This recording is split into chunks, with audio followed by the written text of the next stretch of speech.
Está allí, ¿no? Gálatas capítulo 4, versículo 4. Y voy a leer la palabra a la gloria de Dios. Padre, Hijo y Espíritu Santo. Dice, pero cuando vino el cumplimiento del tiempo, Dios envió a su Hijo, nacido de mujer, bajo ley, para que redimiese a los que estaban bajo la ley, a fin de que recibiésemos la adopción de hijos. Y por cuanto sois hijos, Dios envió a vuestros corazones el espíritu de su Hijo, el cual clama, Abba, Padre. Así que ya no eres esclavo, sino hijo. Y si hijo, también heredero de Dios por medio de Cristo. Bendecida está la palabra del Señor. Amén. Gloria a Dios. Yo quiero que nosotros hoy hablemos de lo que es el tiempo en la agenda de Dios. No la que los hombres nos están queriendo meter ahora, que le llaman la 2030, sino en la agenda de Dios. Coger conocimiento acerca de un tiempo que estaba en la agenda de Dios, que se le ha llamado el tiempo del cumplimiento. Y dice el libro de Gálatas, y cuando llegó el tiempo del cumplimiento, entonces Dios obró conforme a lo que tocaba en su agenda. ¿Qué hizo Dios? Dice, Dios envió a su Hijo, nacido de mujer, para que nos redimiese a nosotros. Entonces yo quiero que nosotros hoy nos centremos en el tiempo del cumplimiento y sepamos encajarlo dentro de la agenda de Dios. ¿Cuándo va eso? Porque muchas veces, al no tener conocimiento del tiempo del cumplimiento, que es el tiempo de la gracia, la dispensación de gracia del Espíritu Santo que estamos viviendo, muchas veces nos desubicamos y perdemos, como se suele decir por ahí, perdemos el norte. Pero cuando tú conoces el tiempo del cumplimiento, la dispensación de la gracia, y no solo la conoces, sino que te empiezas a ejercitar en la administración de ese conocimiento de lo que Dios ha hecho y sigue haciendo en Cristo, entonces tu vida espiritual empieza a coger un orden de madurez, porque ya empiezas a mirar a Dios a través de las verdades eternas y no eres tan gobernado por los eventos o circunstancias temporales que te salen al paso diariamente. No sé si yo me llego a explicar. Nosotros como Iglesia de Jesucristo y al mismo tiempo seres humanos en esta tierra, siempre tenemos que ir sopesando bajo dos extremos o dos partes de la balanza. Una es mi orden espiritual, mi hombre interior, la identidad que he recibido en Cristo, y otra vez que yo soy un ser humano en esta tierra, que tengo unas obligaciones y que tengo unas responsabilidades, y también estoy sujeto a las circunstancias que rodean a cualquier ser humano. Se trata que a través de la cruz nosotros cojamos foco, cojamos luz, cojamos conocimiento de verdaderamente quién somos y cuál es nuestro alimento. Nosotros tenemos que alimentarnos de las verdades eternas. Un poquito de verdad eterna en tu corazón te da un peso de gloria en tu espíritu, que por ahí puedes caminar semanas y meses y años, porque estás comiendo de la sustancia misma. Pero cuando nos alimentamos en otro orden, porque a lo mejor no estamos enfocando bien el verbo, la palabra, la enseñanza, lo que Dios nos está revelando, hay religiosidad envuelta, hay una levadura, digamos. Entonces nuestra vida está sujeta más a las circunstancias temporales que a las verdades eternas. Contra más anclado estés tú a las verdades eternas, y más Cristo sea el ancla de tu fe, y más Cristo haya crecido en ti y haya madurado en ti, de forma de que tú ya tienes experiencia en la palabra de justicia, contra eso se haga más grande en tu corazón, las circunstancias del momento menos te influirán.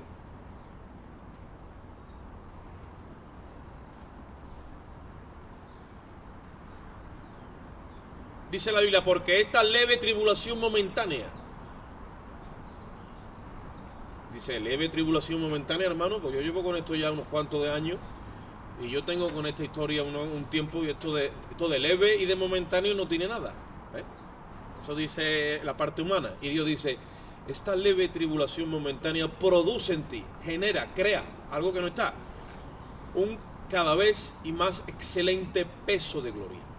Las pruebas lo que nos van es purificando, se van llevando esa carne, esa humanidad nuestra, para que el paisaje quede cada vez más nítido y veamos el plan de Dios acabado en Jesucristo. El tiempo de la iglesia es el tiempo del cumplimiento. Muchas veces la iglesia vive como esperando que venga el tiempo del cumplimiento sin saber que ya hemos entrado a ese tiempo. Porque si yo te prometo algo, pues tú estás esperando que yo cumpla la promesa. ¿Sí o no? Ese fue otro tiempo, le decían el tiempo de la promesa, que es en el tiempo en el que caminaron los patriarcas y los profetas. Pero ya no estamos en la promesa. Se ha cumplido esa promesa. ¿Cuál era la promesa? El Redentor, el Salvador. Cuando llegó el tiempo, dice, Dios envió a su Hijo, ya vino el Hijo, y ya hizo la obra, y la acabó, la completó y la terminó. Entonces ya no estamos en la espera, ya no estamos en la promesa. ¿Dónde estamos? En el cumplimiento de esa promesa. Se ha cumplido, sí, entonces ahora estamos ya en la herencia. Ya no estoy esperando a un Salvador, ya tengo el Salvador, ¿sí o no? Entonces ya estoy en la herencia, ya soy un heredero. Por eso dice que Dios envió a su Hijo. Dice, y si somos hijos, dice, también somos que herederos. Ahora lo que estoy es entonces en una fase donde yo, la herencia que he recibido, Dios me está enseñando a administrarla. Hemos recibido tanto que necesitamos un tiempo de preparación para saber administrarlo. Yo había compartido con el hermano Paco la situación que le puede suceder a cualquier persona, a cualquier hermano. Estamos preparados nosotros para recibir de momento, por ejemplo, un golpe de dinero así, de bote pronto, que te vengan unos cuantos de millones de euros, vete tú a saber. Solo Dios sabe si tú estás preparado o no. Si Dios es bueno y tú no estás preparado, seguro que no te va a llegar. Así que no lo esperes, porque no te va a llegar. No vayas a comprar más el cupón los viernes, que es el Euromillón. Esto es broma. Pero no te va a llegar. Porque tú conoces tu corazón, no, pero Dios sí. De la misma forma, la herencia, las riquezas de su gracia es algo tan abundante que Dios nos tiene que dar este conocimiento y filtrarlo por nuestro hombre interior a través de los ojos del entendimiento. Te va alumbrando poco a poco, porque como tú tengas la capacidad de absorberlo todo de golpe, que no puedes, igual te desequilibras. Son muchos los que han recibido esta verdad, pero distorsionada. Dice, pues si soy salvo y siempre salvo, ponme otra. Dijo uno, que paga Cristo. No. Este conocimiento hay que saberlo madurar, que no nos lleve el libertinaje y que tampoco nos atrape el legalismo. Tenemos que movernos en parámetros de la cruz, parámetros de justicia. Entonces, la iglesia gloriosa se le ha otorgado participar de un tiempo único en la historia del ser humano. Mira, Noé no pudo participar de este tiempo. A Abraham se le prometió esto, pero lo miró de lejos y lo saludó. Moisés vino y dio la ley, pero no pudo participar de este tiempo. Moisés estaba loco por participar de este tiempo y le dijo a Dios, yo quiero ver tu gloria. Y Dios le dijo, tú no puedes ver mi gloria, hijo, porque si tú ves mi gloria, entonces te mueres. Ahí mismo queda. Y Moisés, pero yo quiero ver tu gloria. Bueno, vamos a hacer una cosa, escóndete en la hendidura de la peña, le dijo. ¿Ves? En Cristo. Ahí es donde vemos la gloria. Escóndete y yo pasaré, le dijo. Y cuando yo pase tú ahí escondido en la peña, vas a ver mis espaldas. Y así fue. Pero Moisés hablaba con Dios cara a cara, pero no pudo ver su gloria. Y vio el monte humeando. Escuchó la voz de Dios como trompeta, pero todo eso era por fuera, pero no vio su gloria. Todos los profetas, todos los patriarcas escribieron de este tiempo, administraron las cosas de Dios diligentemente, buscando qué tiempo y qué persona, pero ninguno. Pero cuando vino el tiempo del cumplimiento, Dios dice, Dios envió a su Hijo. Ahora sí. Ahí en Cristo es que recuperamos esa gloria que perdimos en Adán. Dice, por cuanto todos pecaron, ¿qué pasa? Están destituidos de su gloria. Pero cuando vino Cristo, la destitución se convirtió en restitución. Y otra vez tenemos esa gloria. Pero por causa de la confusión y no administrar bien este conocimiento, hay muchos hermanos todavía en la fe dentro de la iglesia que están buscando la gloria de Dios fuera. Y los hombres muchas veces apuntan afuera. Y el enemigo te dice fuera, sin saber que está dentro. Ahí está la gloria de Dios. ¿Os acordáis aquel día que predicamos? Bueno, ¿qué es? Sinaí. Sinaí con relámpagos y con la voz de Dios y con el monte humeando, o Calvario, donde no se escuchaba ni una mosca y un hombre estaba crucificado muriendo allí, desnudo, a la vista de muchos. Ahí Dios estaba introduciendo su gloria dentro de los seres humanos a través de la conciencia. Por primera vez en la historia del ser humano, aquella luz verdadera que alumbra a todo hombre vino a este mundo en la semilla adámica, oye esto, corruptible, y aquel grano de trigo que cayó en tierra tenía que morir porque llevaba mucho fruto. Y cuando aquel grano de trigo en tierra fue roto en la cruz, el velo se rasgó y por primera vez en la historia de la humanidad el hombre es alumbrado por el conocimiento divino de perdón y de gracia y de recibimiento a través de esa carne que es el velo y fue rota. Ahí salió esa gloria, esa luz verdadera y empezó a penetrar la conciencia de los hombres con el mensaje del evangelio. Ahí. No es por fuera, donde se te ponen muchas veces los vellos de punta y se te escapa algún que otro ribicay y sica manda. Había un hermano en la iglesia que hablaba la lengua y decía, sica manda. Y la mujer del pastor se llamaba Sica, ¿ves? Y él, sica manda. Y llega y se le arriba el pastor y dice, hermano, aquí no manda Sica, aquí manda el Señor. Porque muchas veces esas cosas nos emocionan. Y la presencia de Dios, tú y yo, la tenemos dentro. Y se va a explotar, como digamos, se va a expandir por el conocimiento vivo que tengamos de las Escrituras.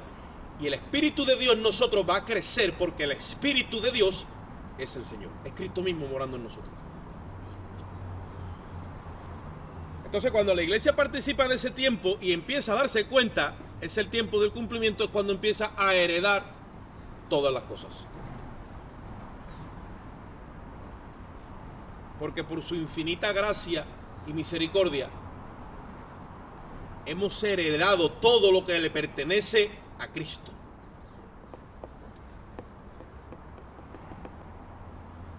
Dice Jesús, todo lo que el Padre tiene es mío, dice.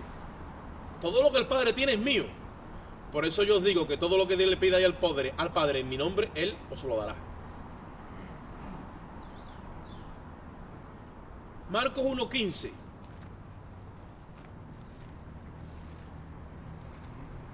...1.14, pero bueno, 1.14 y 1.15. Mira lo que dice allí.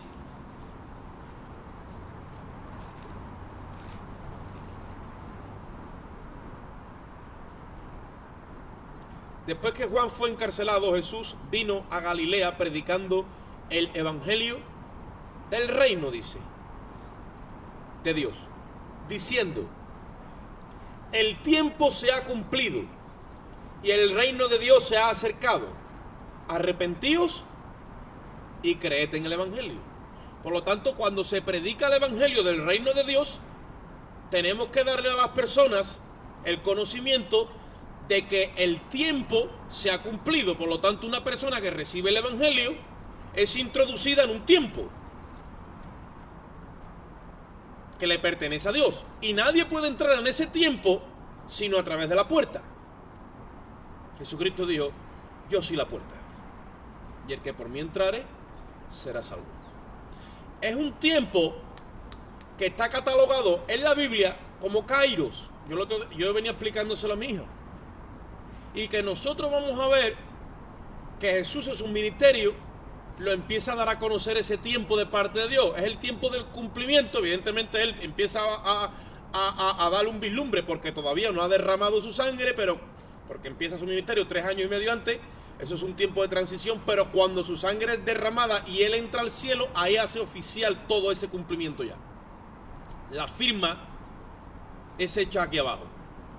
Este pacto estaba planificado, como un día hablamos en Gálatas, desde antes de la fundación del mundo ya estaba firmado. Estaba ratificado. Y Pablo tiene que hacer uso de todo este conocimiento como diciendo, Moisés que vino luego, vino Abraham a los 2000 años de Adán. Vino Abraham y 2000 años después vino Moisés. Dijo, Moisés que vino con la ley no puede anular este pacto que estaba ya previamente ratificado desde antes de la fundación del mundo. Esto va primero. ¿Cuál es el ejercicio que tiene que hacer la iglesia? Que Jesucristo ha aparecido a los 4000 años de historia para darnos a conocer el plan de Dios, y a nosotros nos cuesta, dentro de la línea de tiempo, encajar ahora a Cristo debajo como que es lo primero que va de todo el plan de Dios. Por eso que a Juan el Bautista le preguntan y le dicen, ¿eres tú el que había de venir? No, perdón. Eso es lo que le dijo Cristo. Pero le preguntan, ¿eres tú el profeta? ¿Eres tú Elías? No. Este es, dijo, el Cordero de Dios que quita el pecado del mundo. Y dice al pueblo, este era primero que yo. Como diciendo, pues si era primero que tú, ¿por qué no vino primero que tú? Y aparece ahora. Porque en la agenda de Dios, cuando llegó el tiempo del cumplimiento, es que Dios lo mete. Antes no. Pero él estaba desde el principio. Adán, dice la Biblia en Romano, que fue hecho y era figura y sombra del que había de venir. Entonces, si Adán lo hacen con la imagen de Cristo, es porque Cristo ya estaba allí, para darle la misma forma, aunque Cristo aparece luego. Yo sé que esto cuesta cogerlo, pero poco a poco que vamos a introducirnos. ¿Por qué? Porque mastica esto, hermano, un poquito de esto nomás. Esto te va a dar a ti para andar unos cuantos de semanas y unos cuantos de meses si hace falta, porque es sustancia. Esto no trae envoltorio. Sabes que hoy día estamos preparados y dice, mira, me trae un globo y me lo prepara para llevar. Aquí no viene nada con envoltorio. Aquí viene todo en sustancia. En el nuevo pacto no hay envoltorio ninguno. Aquí tenemos que olvidarnos de un templo físico, tenemos que olvidarnos del candelabro de 7 brazos, tenemos que olvidarnos de la fiesta, tenemos que olvidarnos de todo eso, porque todo eso es rito, ceremonia, figura y sombra. Aquí estamos en la sustancia. Aquí es que ya hemos entrado a la misma presencia de Dios y hemos sido aceptados en el amado, santos, irreprochables y sin mancha, por los méritos de Cristo. Entonces la predicación del reino tiene que ver con dar a conocer el tiempo del cumplimiento, porque Jesús dijo, el tiempo se ha cumplido.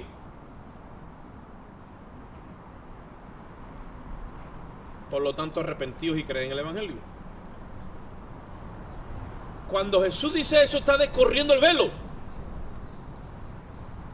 y está dándonos a comprender todo el plan de Dios, que era el misterio que estaba escondido. ¿Había escuchado alguna vez la escritura eso? El misterio escondido. ¿Quién es la persona que revela todo eso? El apóstol Pablo. Él revela el misterio escondido, que era Cristo en nosotros, la esperanza de gloria. Que cuando Cristo apareciese, los seres humanos que se arrimasen a Él recuperarían aquella gloria que perdimos en Adán. Yo le explicaba a mi hija que Adán al principio, cuando se movía en el Edén, capítulo 1 y 2, no hay pecado. Tú ves a Dios en comunión con el hombre. Capítulo 1 y 2 de Génesis. Tú vas a ver en toda la Biblia 4 capítulos que el hombre está totalmente reconciliado con Dios. Es capítulo 1 y 2 de Génesis, ya en el 3 no, porque viene la caída. Entonces, capítulo 1 y 2 de Génesis y capítulo 21 y 22 de Apocalipsis. Ya está otra vez en comunión todo con Dios. Entre tanto hay un valle ahí donde el hombre cae y es todo un tiempo de trato con el ser humano. Prácticamente 6.000 años. 7.000 con el ser humano, donde restaura todas las cosas y cuando vuelve todo a su lugar es en el capítulo 21 de Apocalipsis. Oye esto. Y cuando todo acabe, Dios cerrará como un velo. El velo se está abriendo ahora, cerrará todo otra vez y quedará una sola línea donde no habrá memoria. No habrá memoria de toda esta debacle que el pecado ha traído al ser humano. La única memoria que habrá es que Jesucristo permanecerá por toda la eternidad con sus marcas en las manos y en sus pies. Y cuando le veamos como Dios y como hombre, porque Él es Dios y hombre a la vez, siempre recordaremos que hemos sido no solo creados humanamente en Adán, sino recreados en Cristo y comprados a precio de sangre.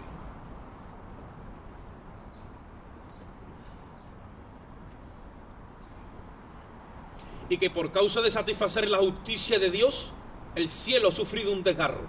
Y es que el Hijo se hizo carne y permanecerá en carne por toda la eternidad, pero carne glorificada.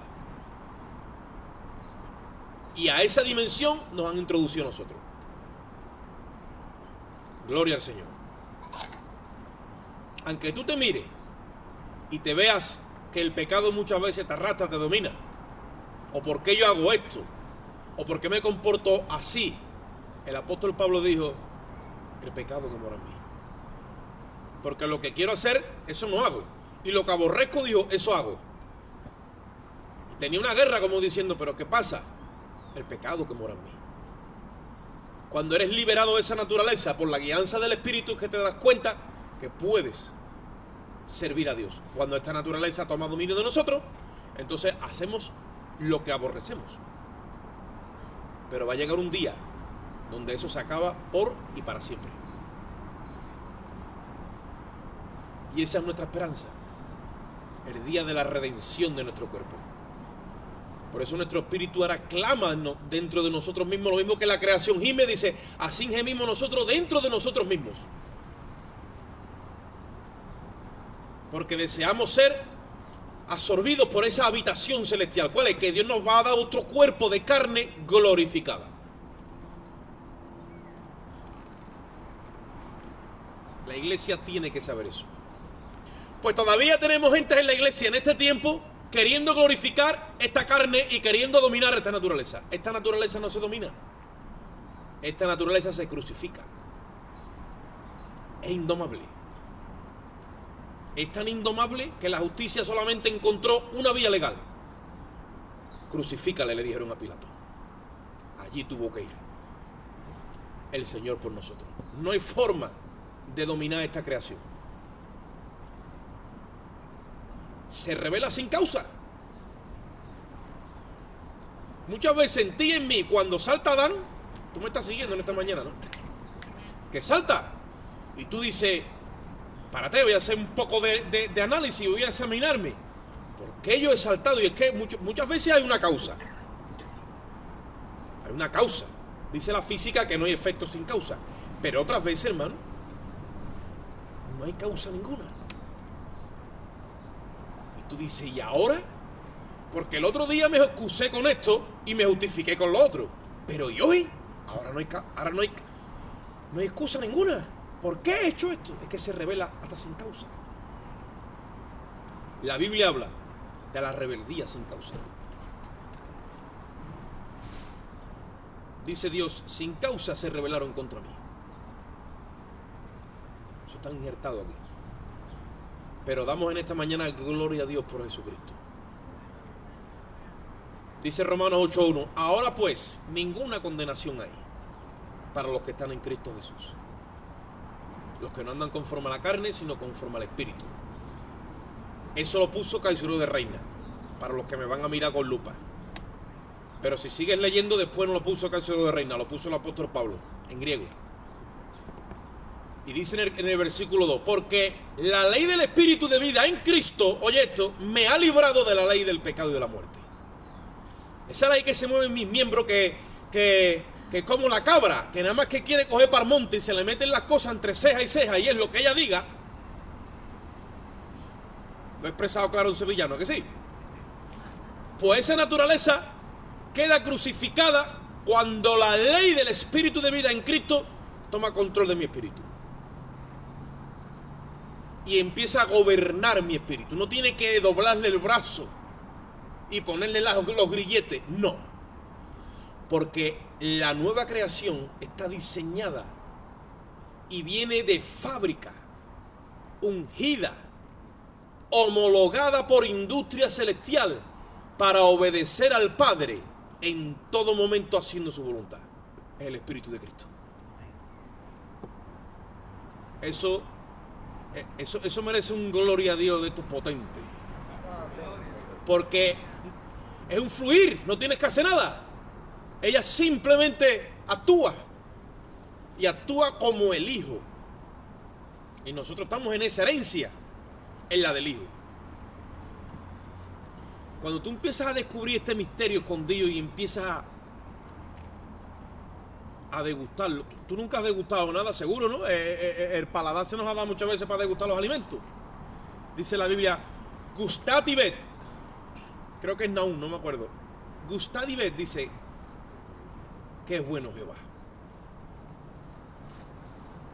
Cuando tú degustas a Dios en tu espíritu, en el paladar espiritual, empiezas a darte cuenta de lo bueno que Dios ha hecho contigo, revelándote este misterio, y tú empiezas a saborearlo por dentro. Tú nada más que quieres eso. El deleite de las cosas espirituales te empieza a invadir de tal manera que las cadenas se te caen en lugares deleitosos, como dijo el salmista, y llega un momento que donde abunda el pecado, y esa línea siempre está llamando tu atención, llega otra línea que empieza a sobreabundar la línea del pecado y te quedas como embelecado por su gracia. Dice que donde abunda el pecado, sobreabunda la gracia de Dios. Y si el pecado a ti te llama la atención y muchas veces te domina y te gobierna, Dios tiene para ti algo todavía más poderoso y más atrayente que el pecado, que es la gracia de Jesucristo. No te tiene que doblar el brazo con legalismo, ni hacerte ver que te vas a perder, ni que Dios está desheredado, ni te tiene que manipular, ni chantajear emocionalmente. Eso no es el mensaje de Jesucristo. Si nosotros, dice la Biblia, hemos aprendido de Él, conforme a la justicia y la verdad que hay en Él, entonces simplemente tenemos que escuchar su voz. Si tú te has recostado alguna vez en el pecho del Señor, como hacía el apóstol Juan, si tú has escuchado alguna vez la voz de tu amado, de alguna manera se te ha quedado el perfume del Espíritu en tu espíritu. Tú puedes decir, la verdad es que ahora no huelo a ese perfume, pero yo tengo en mi memoria y en mi espíritu ese perfume y sé cuál es. Y la voz de mi amado es única. Eso dice el libro de Cantares. Porque la esposa, cuando ha tenido intimidad con el esposo, sabe quién es su amado. Dice Cantares, mi amado es único. Es como el lirio de los valles y como la rosa del Sarón. Dice, es blanco y rubio, dice, escogido entre 10,000. Cuando tú has sintonizado la voz de Cristo porque has empleado también días en este crono y te has metido con una Biblia en un cuarto, o has empleado tiempo, como el hermano decía, tú le empleas tiempo y tu espíritu entra en esas profundidades, tú empiezas a conocer quién, la voz del Señor. Es inconfundible. El Señor Jesucristo dijo, mis ovejas conocen mi voz y me siguen donde quiera que yo voy.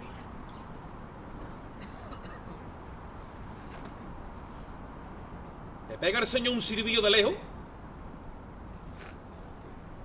y aunque tú estés más para allá que para acá, porque muchas veces estamos, tú sabes, ¿no?, con la armadura descentrada, el cinturón medio caído, la espada como la de D'Artagnan, todo blanco, y el casco mirando para...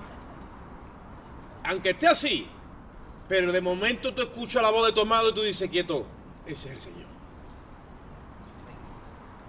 Yo estoy caído, pero de ojo abierto, como dijo uno.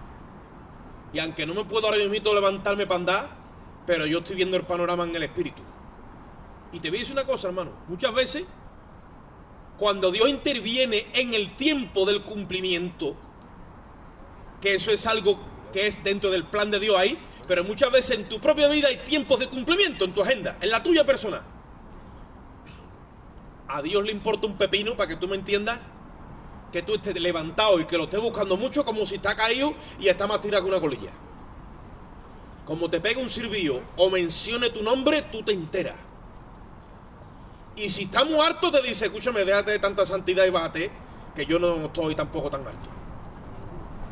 Ahora, y si está todo reventado por ahí por una esquina, dice, anda, sacúdete el polvo y ven para acá. Y tú te empiezas a rimar y tú dices, gracias, Señor, bendito sea tu nombre.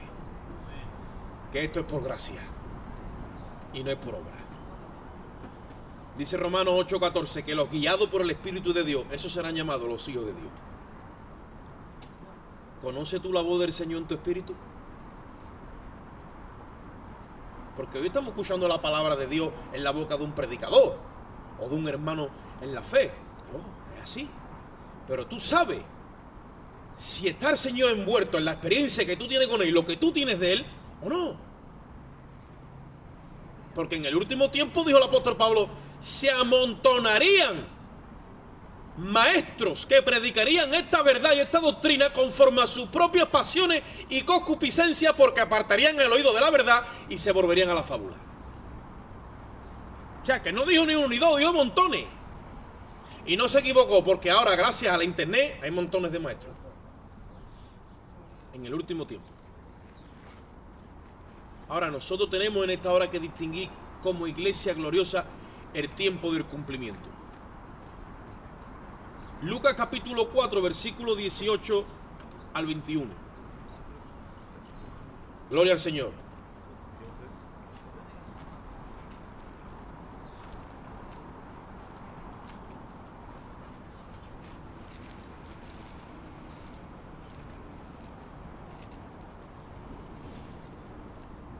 El tiempo avanza. Lucas 4, 18.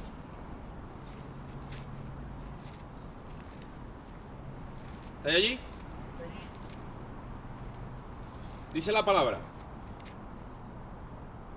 el Espíritu del Señor está sobre mí, por cuanto me ha ungido para dar buenas nuevas a los pobres.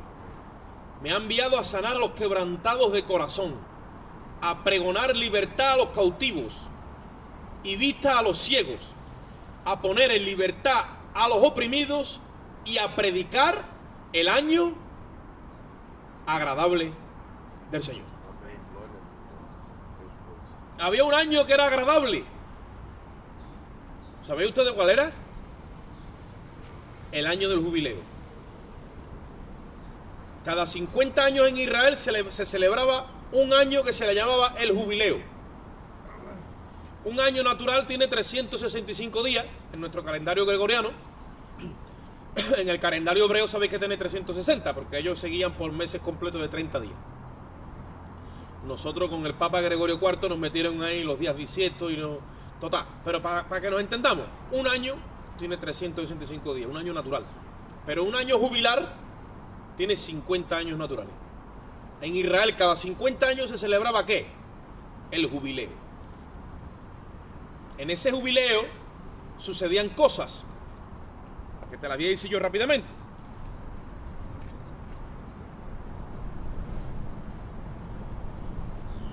Los esclavos y su familia, los hermanos israelitas que habían quedado esclavizados con su familia porque habían financieramente se habían quedado en bancarrota y los había, digamos, comprado otro. En ese momento, en el año del jubileo, tenían que soltarles y ya no eran esclavos, ni ellos ni su familia. En el año del jubileo la tierra no se labraba, la tierra descansaba también. Era una fiesta a todos los niveles. En el año del jubileo, la propiedad, si yo me perdí una casa y se la quedó otro judío, otro israelita en la fe, la propiedad volvía a su dueño original. En el año del jubileo, en el año 50.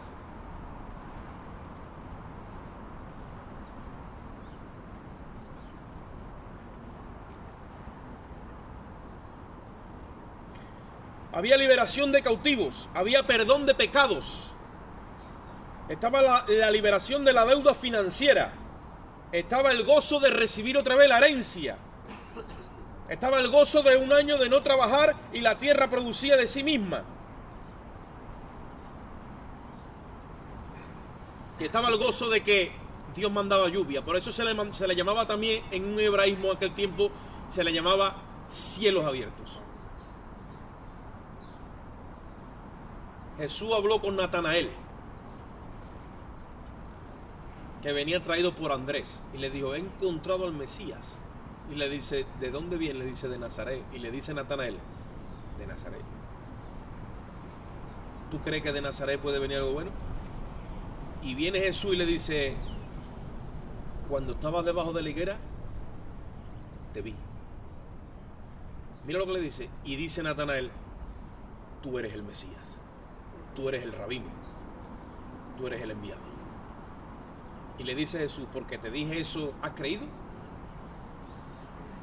Pues a partir de ahora vas a ver al Hijo del Hombre y ángeles del Hijo que suben y descienden, y los cielos abiertos. El que abre el cielo, hermano, y el que tiene la llave para abrir el tiempo del cumplimiento de todas las cosas, se llama Jesucristo. Ya no hay otro que tenga la llave. Y si Jesucristo ha decidido, ha tomado la decisión por causa del amor que nos tiene y por causa del precio tan grande, de que nos va a bendecir y nos va a dar toda la herencia, no hay ni demonio, no hay hombre, no hay circunstancia que pueda impedir que tú alcances la herencia. Nosotros aquí no estamos para buscar la promesa, estamos para poseer la herencia. Y Jesucristo es el que verdaderamente le da el cumplimiento a aquel jubileo que los judíos celebraban cada 50 años. Porque el único que puede perdonar pecados se llama Jesucristo. Porque Él vino enviado por el Padre. Mientras que ellos estaban todavía en la figura y en la sombra para ser perdonado pecado, entonces te demandaban derramar sangre de un animal, una ofrenda floral, una ofrenda vegetal, 1000 cosas. Él vino, oye esto, y le trajeron a un paralítico en una camilla, y cuando lo tiene delante, Él le dice: hijo, tus pecados son perdonados. Porque está dando a conocer el año agradable del Señor, donde los ciegos toman vista, donde los cautivos son liberados y donde los oprimidos por el diablo también son liberados. Jesucristo restituye a la humanidad a su estado original, que estaba planificado en el plan de Dios desde antes de la fundación del mundo, donde el pecado ni siquiera podía dañar a esa iglesia. Y los religiosos quieren darle a entender al pueblo en ese momento que este hombre está mal, que está sacando cosas fuera de su... está desvariando, dando a conocer un plan de Dios que no es real. No, el que no es real es el que el diablo ha metido a través de la religión. El único que tiene la revelación del Padre, el único fiel y verdadero, el único enviado del cielo, que nos ha revelado al Padre en esencia, en sustancia, sin variación ninguna, se llama Jesucristo. No hay otra revelación más exacta del cielo que Jesucristo. Él es el que tiene la llave del cielo. Él es el testigo fiel y verdadero. Él no ha mentido en nada, nos ha revelado en todo al Padre y nos ha dado a conocer el plan del Padre desde el principio. Se ha metido en la eternidad pasada, nadie podía entrar, es que de ahí viene Él. Y cuando ha salido y se ha metido en la dimensión del tiempo y del espacio, porque cuando llegó el tiempo del cumplimiento, Dios envió ¿a quién? A su Hijo. Cuando llegó aquí, nos abrió el rollo y empezó a revelarnos el plan de Dios con nosotros. No hay religión que pueda estar a la altura de Jesucristo. Por eso yo el otro día le decía a los hermanos, ¿cuál es la diferencia?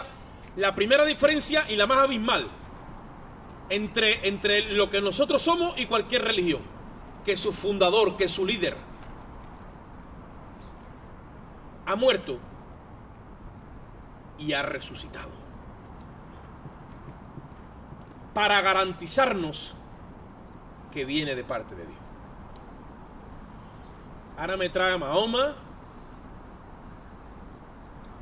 me lo tiene que traer embalsamado, porque no me lo puede traer de ninguna forma. Me puede traer a Buda, me trae a quien, a Confucio, me trae a Gandhi, me trae a quien quiera traerme. Me lo tiene que empaquetar, porque está muerto. Pero Jesucristo está vivo.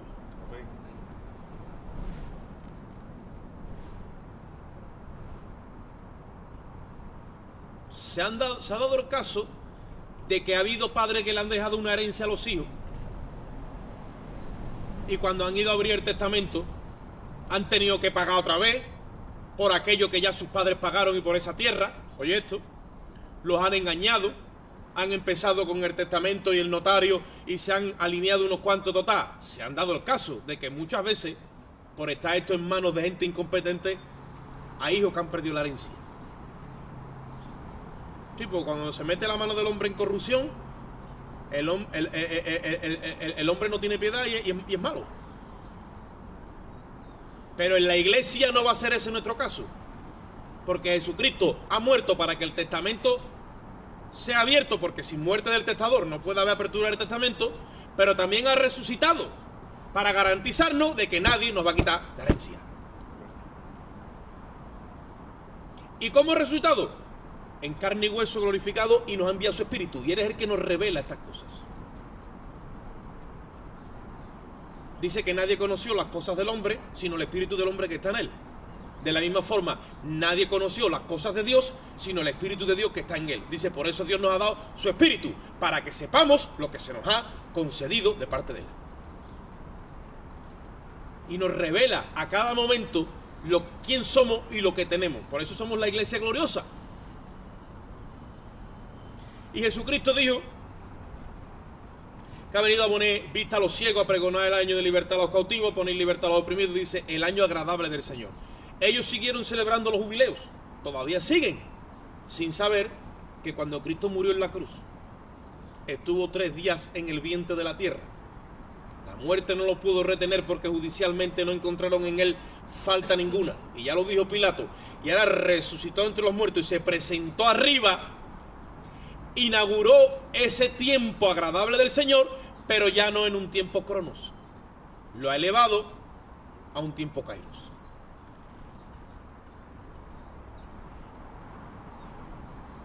Crono es el tiempo que medimos nosotros aquí en nuestra dimensión, pero kairos no podemos medirlo. Por lo tanto, podemos cantar que se abran los cielos, pero yo vi una noticia en esta mañana: los cielos ya llevan abiertos 2000 años. Porque Jesucristo los abrió con su sacrificio. Y cuando Jesucristo se personó allá arriba con su sangre, como dice el Salmo 25, se escuchó una voz que dijo: oh puertas eternas, alzad vuestras cabezas y entrará el Rey de Gloria. Imagínate que le da la cadena para arriba de la puerta, dijo: ¿y quién es el Rey de Gloria? Porque estaba viendo un hombre. Y se escuchó: Jehová de los ejércitos, este es el Rey de Gloria. Y le tuvieron que abrir a Jesucristo en el cielo, en aquella destitución que hubo del hombre que lo echaron del Edén.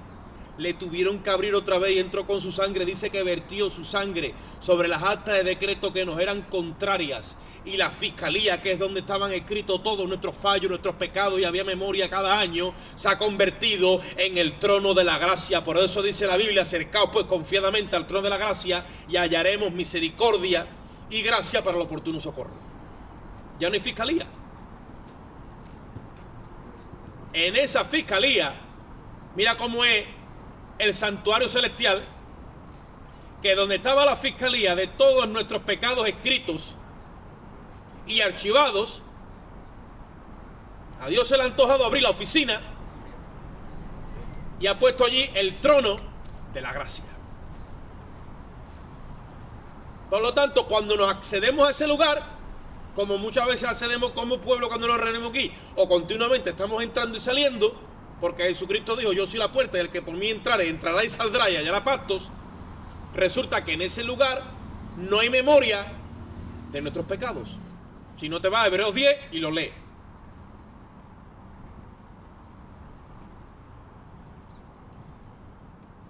Es verdad que muchas veces la gente dice: pero es que tú eres esto y lo otro, y yo le digo: ay, pero yo soy nuevo hombre en Cristo, yo me siento perdonado, gloria a Dios. porque es verdad. Tengo que seguir dando testimonio de que estoy perdonado. Si ando en el nuevo hombre, evidentemente ese testimonio va a llegar porque se va a expandir. Pero yo tengo que tener claro que la fiscalía ha sido abolida. Es más, te voy a decir una cosa hoy, para que te lleve esto. Y tienes que estar preparado, porque si no lo entiendes vas a decir, ¿esto qué es?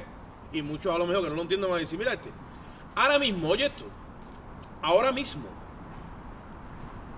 técnicamente hablando, no vamos a hablar de experiencia, vamos a hablar técnicamente. Ahora mismo, técnicamente hablando, todos los pecados de la humanidad están perdonados. Otra cosa diferente es que no todos están bajo la gracia. No todos han hecho uso de ese perdón y lo han hecho efectivo. Por eso es que hay que predicar este evangelio, para que todas las almas vayan y reclamen el acta de justificación y se la impriman. Entonces sí, pero técnicamente ese papel está allí, que dice que todos tus pecados han sido perdonados. Ve y búscalo, corre. Y ahora tú le dices, el reino se ha acercado, el tiempo se ha cumplido, ve y cree y díselo.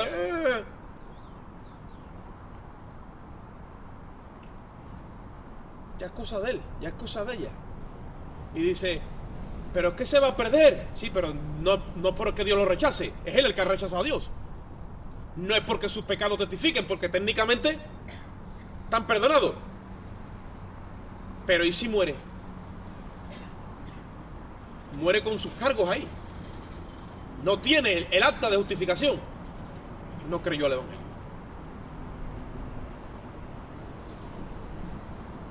Por eso dice Juan 3:36, el que tiene al Hijo tiene la vida. Dice, pero el que rehúsa creer en el Hijo no tiene la vida, sino que la ira de Dios está sobre él. ¿Por qué está sobre él? ¿Por sus pecados? No, sino porque Dios envió a su Hijo en favor de su alma. Y su Hijo dio fe y dio testimonio y pagó el precio, y fue una acta redactada a favor de él, siendo justificado. Y cuando le presentaron esa verdad, rehusó creerla. Entonces la ira de Dios está sobre él, no por sus pecados, sino porque ha rechazado la salvación que Dios le ha puesto.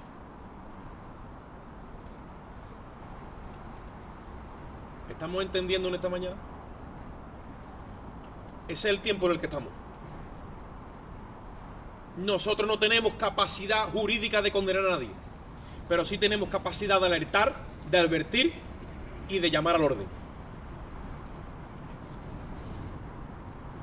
Dice la Biblia, si oyes hoy su voz, hoy es el día de salvación, hoy es el día donde Él está cercano, hoy es el día de aceptación. Por eso dice que Dios nos ha puesto como embajadores y reconciliadores, diciéndole a este mundo, como si Dios le dijera a nosotros, a este mundo por medio de nosotros, reconciliaos con Dios, reconcíliate, acércate ahí, pídele perdón y recibe la salvación. Pero para eso hay que concientizarlo de que está perdido.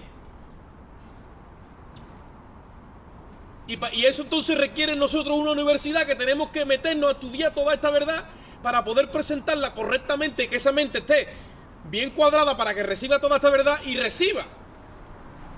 Porque son muchos los que los hemos metido, en vez de explicarles y explicarles y explicarles hasta que esté bien preparado y entra en un orden, los hemos metido como están entrando por Canarias. Tú sabes cómo es, ¿no? Un barco detrás de otro. Y en patera. Pero después están todos ilegales. Están en la congregación, pero no saben quién son. Ni la herencia que tienen, ni quién es su padre, no saben nada.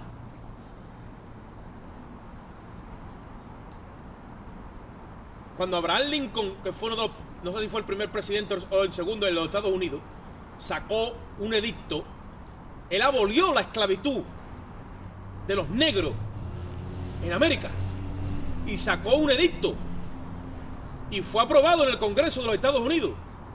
Y nada más que eso fue aprobado, la gente tuvo que echar a los negros que tenían como esclavos, porque les obligaba el gobierno a soltarlos. Y se corrió la voz por todas partes y la gente empezó a soltar a los morenitos por ahí que eran esclavos. Y cuando le explicaban a los morenitos que si conocían a Abraham Lincoln y que si se habían enterado de algo, ni idea tenían ellos. no sabía quién era Abraham Lincoln, no sabían acerca de la ley de esclavitud que fue abolida, no tenían ni idea de nada. Estoy cogiendo esto como ejemplo. ¿Por qué? Porque hay muchos cristianos que han venido a la fe y como nosotros no le hemos explicado bien el plan de salvación, ni nos hemos metido a estudiar este misterio que estaba oculto, ni sabemos nada del tiempo del cumplimiento, ni nada, están en la iglesia. Y como no profundizan, no saben ni quién es Dios, ni quién es el Espíritu, ni conocen la doctrina de la justificación, ni conocen la palabra de justicia, ni conocen las herencias, ni las profundidades de la cruz, no conocen nada. Entonces se limitan como papagayos a seguir a un pastor.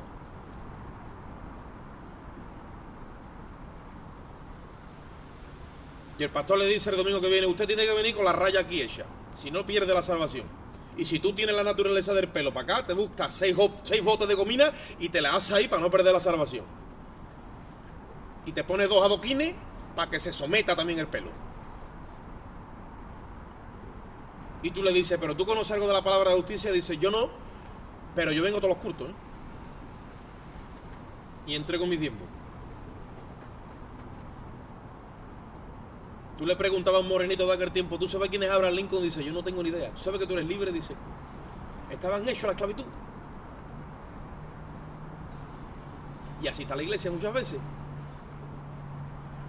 Jesús cumple los requisitos mesiánicos para ser la única persona cualificada para descorrer el velo y dar o inaugurar el tiempo del cumplimiento de la promesa e introducirnos en el año del jubileo, donde todas las cosas eran restituidas y tenían que volver a su posición original, de forma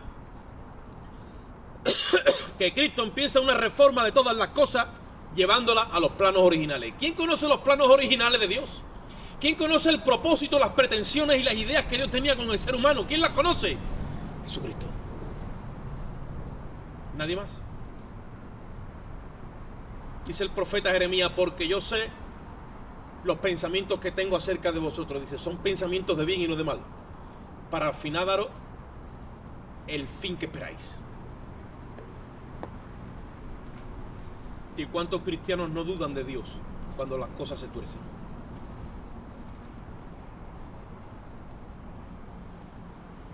Cuando te viene una prueba grande y cuando te viene la chica también. ¿Será posible que nosotros todavía, a la hora que es, dudemos de Él?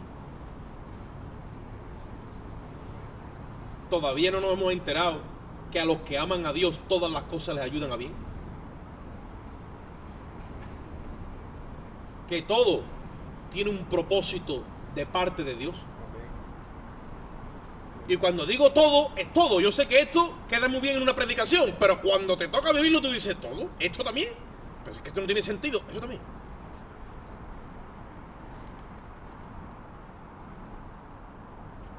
Eso también.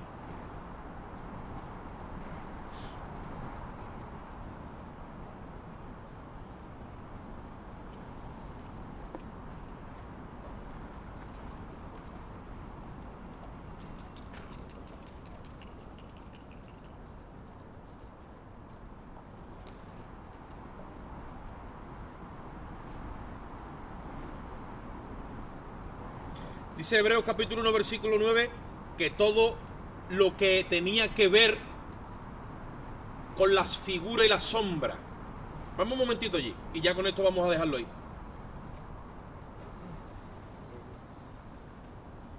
Hebreos 9, perdón. Hebreos 9.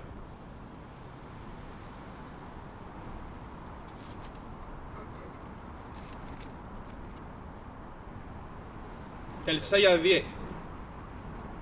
Hebreos 9:6. El apóstol Pablo, o el escritor de Hebreos, yo creo que fue Pablo, está dando a entender todo lo que era el diseño del templo aquí abajo y lo está traduciendo del antiguo pacto al nuevo. Y dice en el versículo 6, así dispuestas estas cosas en la primera parte del tabernáculo, entran los sacerdotes continuamente para cumplir los oficios del culto. Pero la segunda parte, solo el sumo sacerdote una vez al año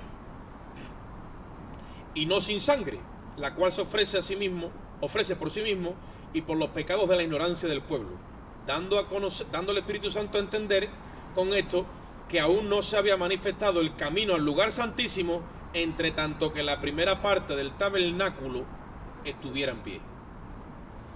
La primera parte del tabernáculo simbolizaba el tabernáculo terrenal. La segunda, que es donde está más sumo sacerdote una vez al año, está dando a entender que es el tabernáculo celestial. El sumo sacerdote entraba una vez al año, pero en esa parte entró Cristo. Y ya no entró muchas veces, entró una vez y para siempre. Y cuando él entra, dice que no entra en el terrenal. ¿Dónde entra?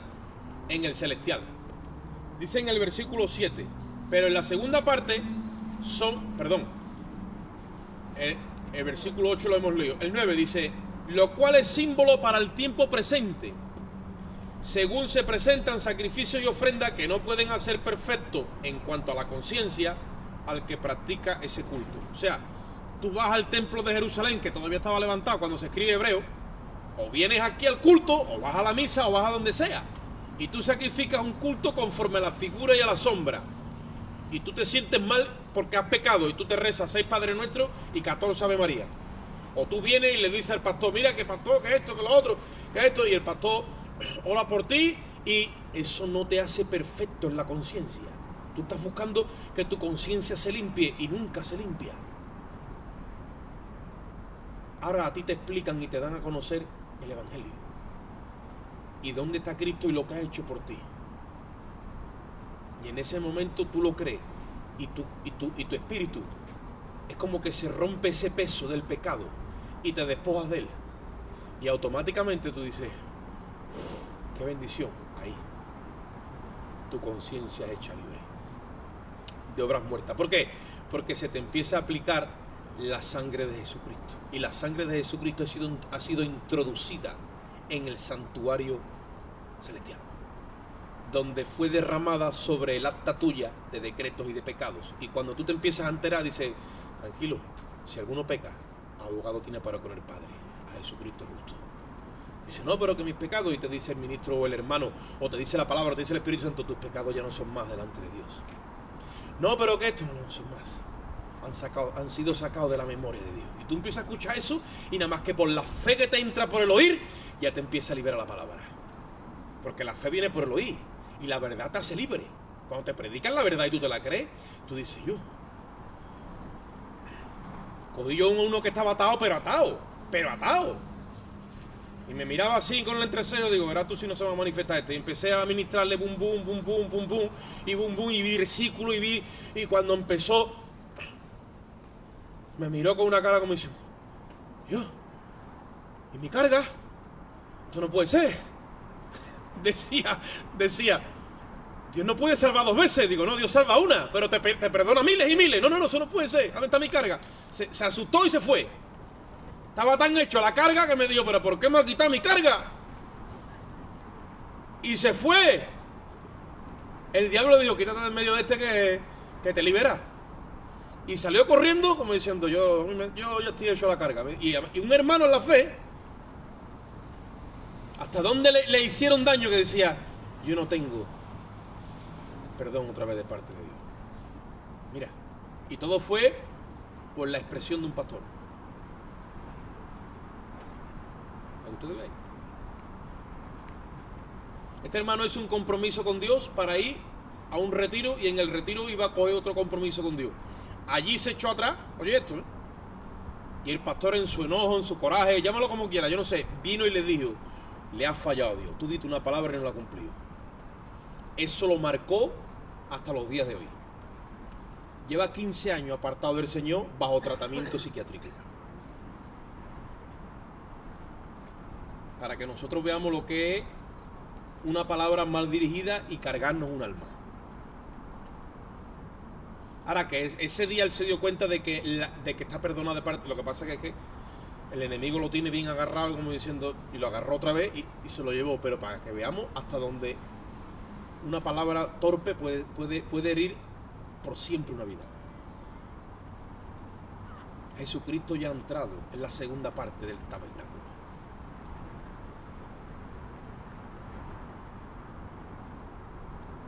Que nadie te condene.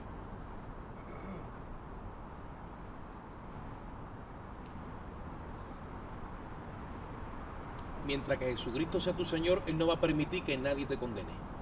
Pero no le va a pegar a los que te condenan, no, simplemente te va a dar conocimiento. Hay veces que también a los que te condenan el Señor le dice, tú que vienes a condenar a este, sí, vale, ven para acá. Tú estás libre de pecado, venga, tira la primera piedra. Y ya con eso lo deja seco. Pero hay veces que te tiran la primera y la segunda y la tercera. Tú dices, ¿qué hago con esto? Entonces tú tienes que echar mano de las cosas eternas. Le dice Pablo a Timoteo, hijo mío, echa mano de la vida eterna. Cuando tú te agarras a las verdades eternas, tú haces así, y viene ese alivio. Y ya tú te das cuenta quién eres tú. Y lo que pasa es que el enemigo es un experto en ponerlo todo nublado, todo negro, viene la borrasca y va a llover y va a caer y te lo pone todo negro como diciendo, y olvídate que el sol no sale. No, el sol sí sale. Es más, el sol nunca ha desaparecido. Porque Jesucristo es el sol de justicia. Y esa justicia ha quedado tatuada y perpetuada para toda la eternidad. Amén. Vamos a hacer una oración en esta mañana. Padre, te damos gracias por tu infinito amor y tu misericordia. Te damos gracias por cada mano aquí presente y también por los ausentes que no han podido venir. Yo te ruego que esta palabra tú la incrustes en nuestra mente y en nuestro corazón, Dios mío, de una forma especial, que esto se expanda, Dios mío, y que esto detone dentro de nosotros para que podamos comer de esta verdad, Dios mío.